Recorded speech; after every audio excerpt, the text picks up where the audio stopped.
Maya, okay, picture this. You're on a cruise ship 2,000 years ago pulling into the harbor at Alexandria. You got your favorite scroll in your luggage, maybe some poetry, maybe a travel guide. You're ready for vacation. But before you even hit the dock, the book police board the ship. The book police? Seriously?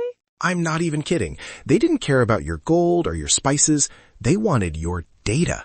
They would literally seize every book on every ship, take them to this massive library, copy them by hand, and then, this is the kicker, they'd give you the copy back and keep the original. Wait, they kept the originals?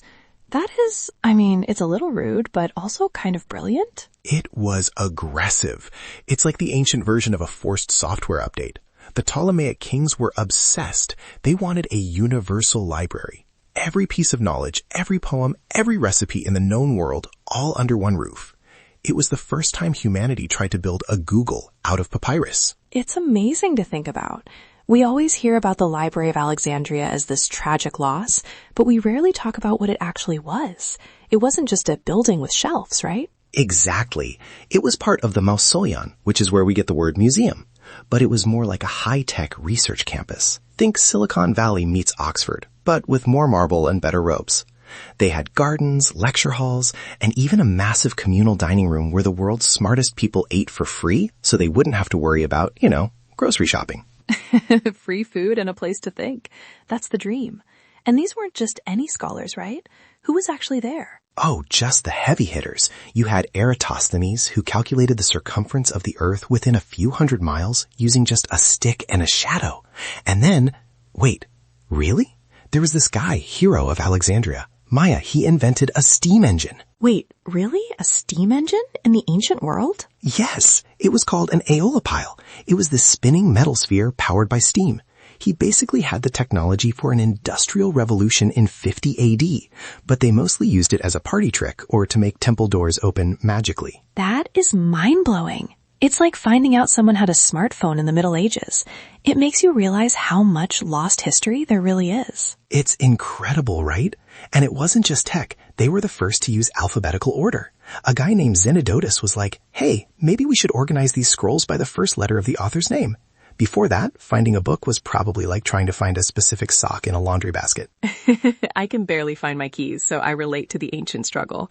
It's so cozy to think about them sitting there, organized, reading by the Mediterranean.